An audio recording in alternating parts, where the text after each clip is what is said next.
Hey, this is West, PC Gamer, and joining me is James from PC Gamer. James, I've dragged you along to talk about Gears Tactics a little bit with me, as well as some XCOM, which is like the natural point of comparison for this game. Yeah, and you chose correctly, Wes, because these two things intersect perfectly in my interests. So I'm pretty excited. So big beefy boys and tactical Tactics, combat. baby, you know it. It's a dream come true. So I got to play I'd say about 3 hours of Gears Tactics a few weeks ago, and captured a bunch of footage. And we're gonna just watch kind of run through a whole mission up until the point where, spoilers, it doesn't go super well for me at the end of this one. This is actually the first mission that I failed, but I think the fail run is actually more entertaining than the doing it right and completing the mission run, because I got a little over aggressive, which made me then try really creatively to get out of the hole that I was in. So we'll see that a bit later. But this kind of first chunk of the game is we're seeing like a short cutscene where you can tell like this game has like a legit, Gears Unreal Engine graphics engine powering it. It doesn't feel like it's just a zoomed out top-down strategy game when you get those cutscenes. And then from there you get to jump into something that looks a lot like XCOM, but kind of freed from the camera grid and the grid at all. Your characters actually don't move on a grid. Yeah, it looks firmly in the Gears universe and XCOM universe. But I'm digging this pretty familiar top-down view. Like I feel kind of right at home immediately as a big tactics guy. Yeah, so in the first few minutes of footage here, you can see probably like a lot of the major things that differentiate this from XCOM, in that your characters are not moving on a grid, and they don't have the same kind of rigid like action move or move action kind of cadence that you have in XCOM. With a basic character in XCOM, if you fire your gun, that's it. Your turn's over, right? And there's some abilities you get later on that can mitigate that or let you fire twice or whatever. But Gears is a lot more freeform from the very beginning, which I actually really enjoyed. I've been playing XCOM 2 after I did this Gears Tactics preview, because I kind of wanted more basis for comparison. And I get really frustrated every time I'm like, I want to shoot this guy and then go move somewhere, that it doesn't let me do that. So that's one of the things I enjoyed in this game right off the bat. Yeah, and how do you think that like changes up how it articulates it, in a match or excuse me, a given scenario? Does that change the play style and sort of like your decision making overall? I think it definitely does in ways that are, it probably makes the game a bit easier in that, in XCOM, like you really have to be on the ball with your decisions. You have to really think through the order in which you're taking these actions. And in this game, because you can, for example, have a character just fire 3 times in a row. If you wanted to stand there and just shoot a guy, shoot him again, those are your 3 actions. You have a much wider range of possibilities of how you're going to mix these things up. So it's a little bit less tense when you make a decision. You haven't just like screwed yourself if you do things out of order. You have a little bit more opportunity to fix a mistake like that. But it also means you can kind of sit there and just be like, okay, if I have 4 characters, that's 12 moves I can be making in any order. Like, what should I be doing here? Right. So there's definitely still a lot to think about, even if the game is like a little bit less rigid. Gotcha. So one big difference I'm noticing here that gets me pretty excited when thinking about the possibilities is this how Overwatch works in Gears Tactics. Can you explain kind of this cone focused Overwatch? Yeah, it's probably the most obvious difference between the two games. I guess that and the fact that you're not moving on a grid, right? Yeah. So in XCOM, if you put a unit on Overwatch, they're just like looking for any movement within their line of sight, their gun range, and if they see movement, they'll just shoot, right? And in Gears, you choose to put a unit on Overwatch, and then you draw, it gives you like a cone, an aiming cone, and which you can see me doing right here. So I'm aiming and saying, if anything moves within this cone, I will fire upon it. So it makes Overwatch a lot more specific, because you're even trying to decide like, okay, do I want to draw the cone, kind of as far out as my range will allow, which means you're not going to have the same accuracy if you do end up firing on an enemy that like just barely comes into that narrows range. the cone too, yeah.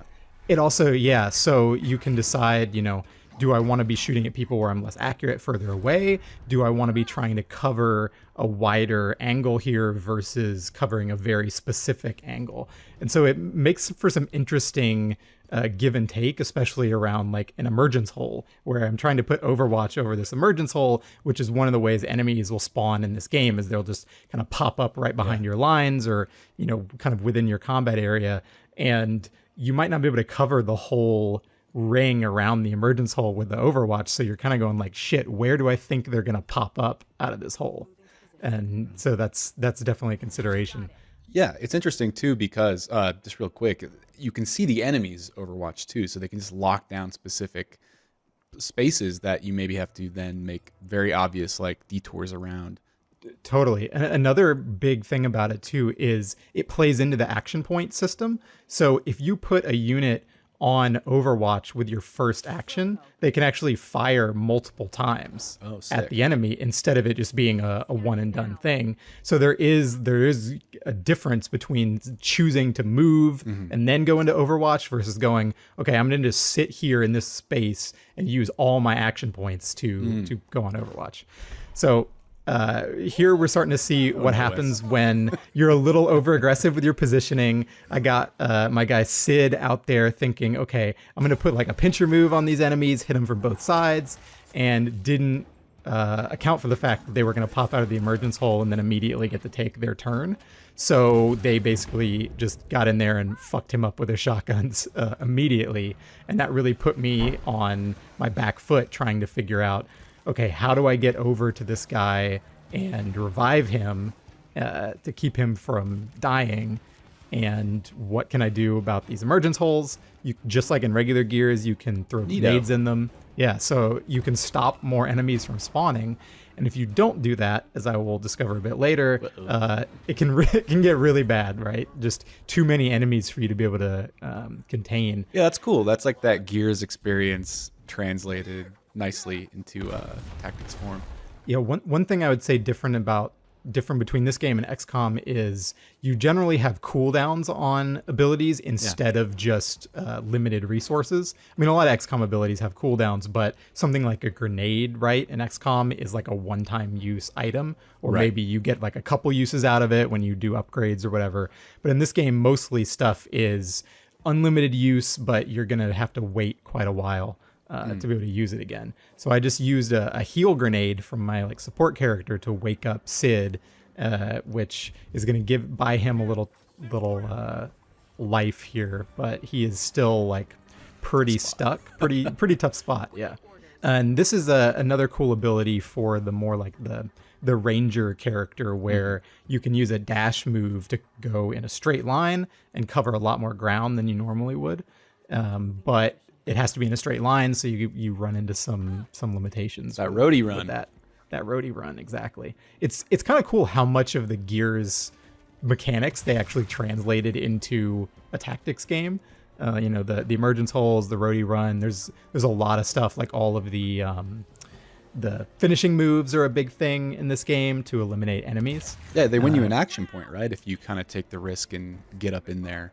They do, which is probably my favorite thing in this game, actually, is, it throws a lot of enemies at you. Like you just saw, I just killed four little, I forget what they're called, grunts, wretches, I don't know, four little guys, like with one grenade. Four little guys. Yeah, but there's a whole nother like squad of them coming. There's heavier enemies with with shotguns and rifles. So it throws a lot of enemies at you. And if you're playing defensively the whole time, it doesn't mean you're going to lose, right? You can certainly play defensively if you want to, but the way the game really encourages you to play is to be aggressive and get execution moves on enemies, because when you do an execution with one unit, the rest of your team get a bonus action point to take. So you really can start stacking up extra actions by having one character kill somebody, get a finishing move, and then have another character do it, and you can just keep winning actions for the rest of your team, including somebody who you've already blown through all 3 actions for, which is really pivotal if you're like, my sniper is the only person who can hit this enemy across the map. Okay, well, if I can kill somebody and get an execution with a different character, then my sniper can take another shot and hit that enemy that was gonna, finish me off next turn or something. So that's when the free form, every character having just a pool of actions gives you even more to think about, because you're like, okay, how can I win yet more actions for this team, and then what order should I be taking all of them in? So. Yeah, and most of those actions are extremely risky. It's kind of that Doom 2016 and Doom Eternal philosophies of just get in there, because the only thing that will win you back any advantage is ironically just getting up into kissing distance with your enemy. So. Exactly. So here we can talk a little bit about some UI stuff. You see the lines with all the characters that shows you who you can hit, which I think is a really nice touch. You can see just at a glance, what enemies you can shoot. You can see if a character has a yellow health bar, that means that they are down and bleeding out. Same for the skull next to an enemy, that means you can execute them. So like right next to Sid, who is executable, and I think on higher difficulties you'll find that your enemies will actually execute your gears if you let them be on the knees for too long. But you can do the same to their guys, obviously. So if you don't save somebody within a certain number of turns, they're going to bleed out, and they actually lose a chunk of their health too when they revive. So if you look at Sid's UI here, you can see like 2 kind of X'd out squares on it, and that means when he revives, he's only going to be at half health because he's been downed twice already. Gotcha. So it makes it more likely that they're going to get killed again. Right, kind of whittles away at you overall, even if you have things like the health grenades that give you health advantages and revives and such over a long distance. So that's cool. Kind of gets you in and out of the action a lot without just making you 100%. Yeah, so here I managed to revive him, and I'm about to make, I believe this is when I make a pretty big mistake, or maybe that's next turn. So I've got Sid up, and I'm trying to think, okay, should he use this ability to intimidate all the enemies around him, and that will like set them, it'll break their Overwatch if they're in Overwatch, it'll also like break them out of cover, but it wasn't really useful here because none of them were in cover right now, nobody's doing Overwatch, so I'm kind of trying to figure out like, how can I heal somebody? What's the right move here? And I think I'm about to pull a chainsaw move here, which is actually different than an execution. It's just like a straight up finishing move. But I picked a grenadier enemy, the ones with the shotgun, and they actually have like a close range, like defensive ability, basically, where if you get close to them, they will automatically shotgun you. So I totally wasted that move, and then I think I'm about to waste it again with this bayonet charge, thinking it's gonna work. I forget.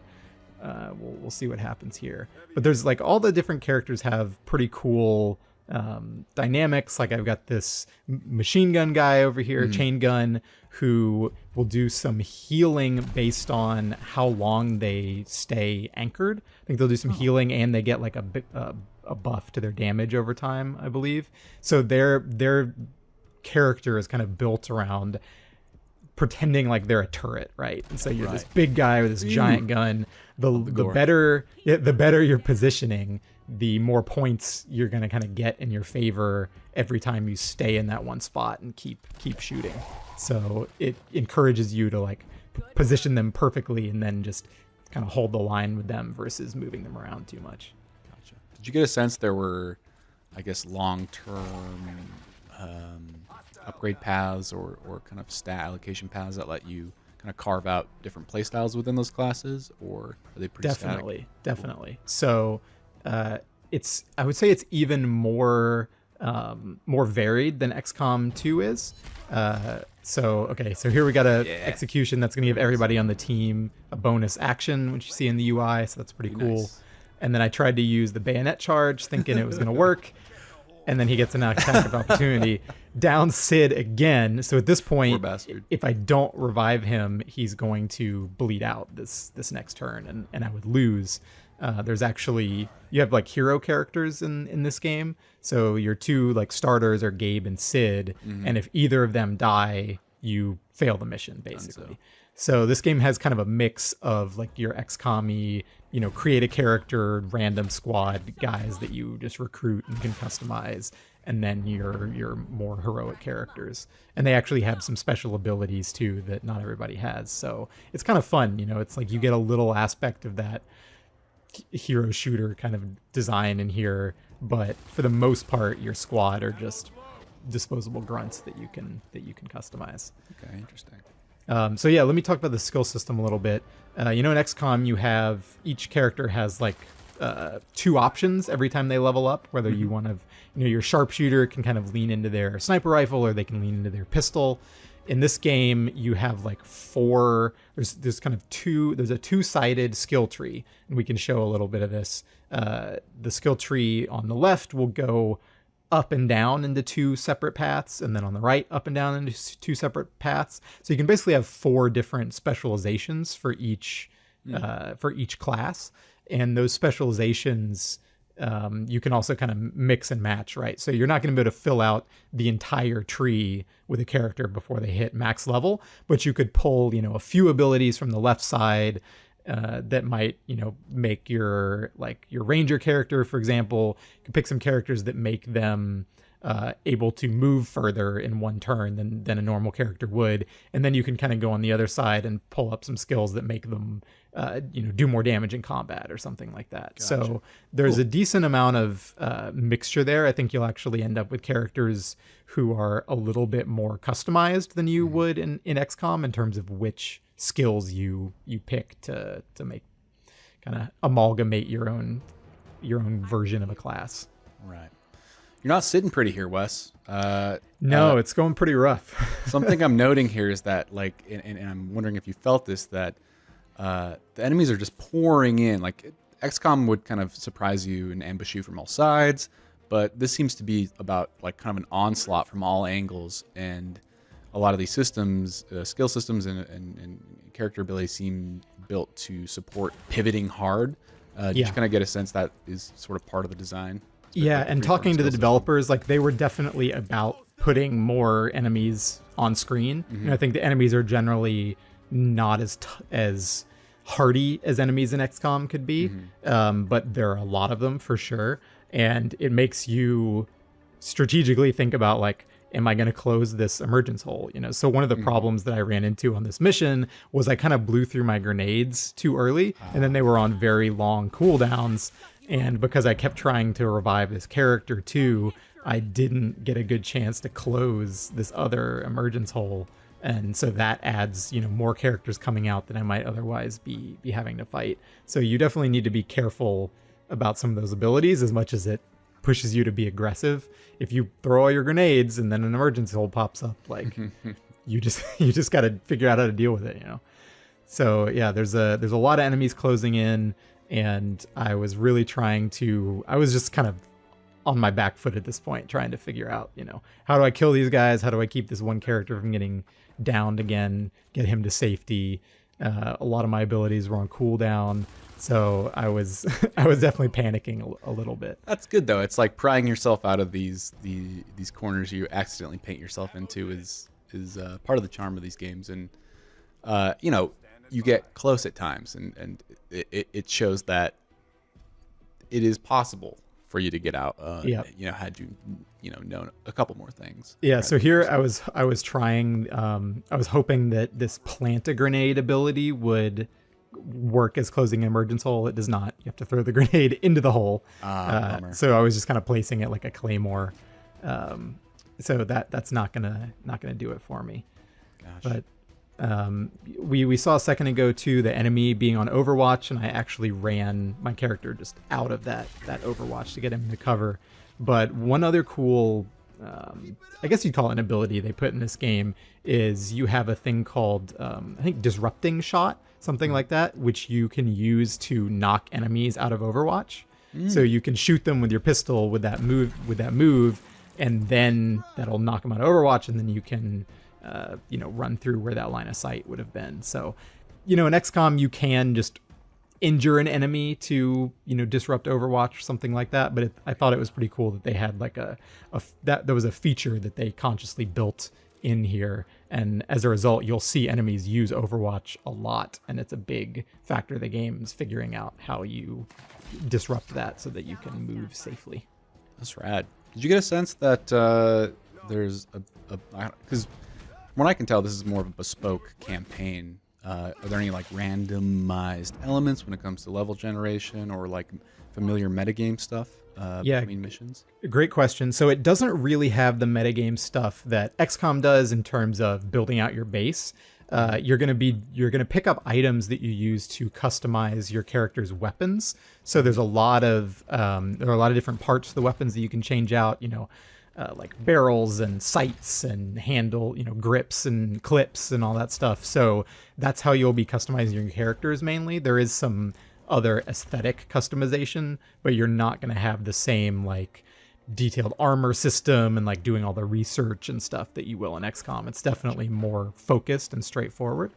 But it will have some degree of those like random levels to go on. So it's very much a narrative campaign. There's cutscenes, before and after every single level, but kind of when you get closer to the end of an act, you'll have choices of like side missions to go on, and you'll have to complete like a set number, maybe 5 or something side missions before you go to the big boss fight at the end of the act. And a boss fight is actually one of the big differences between this and regular XCOM.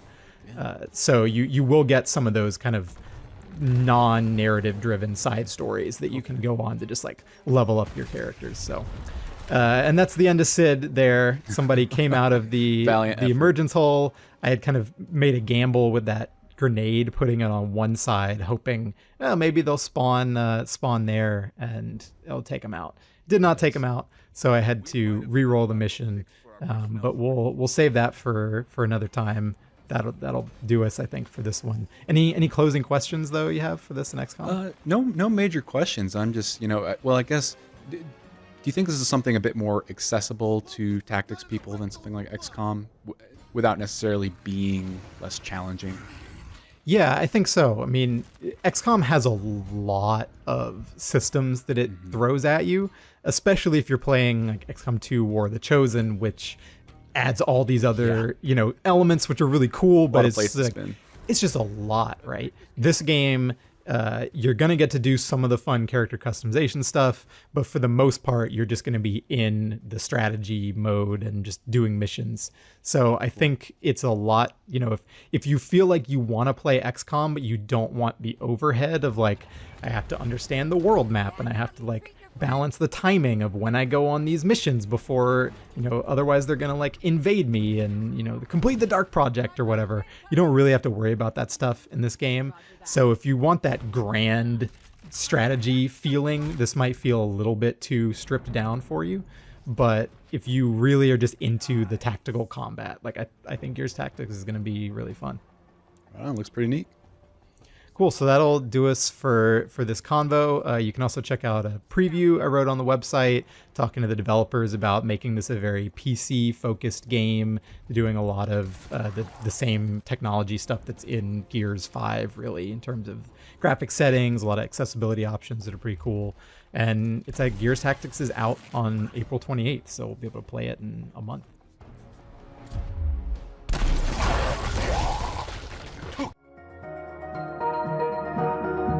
Oh.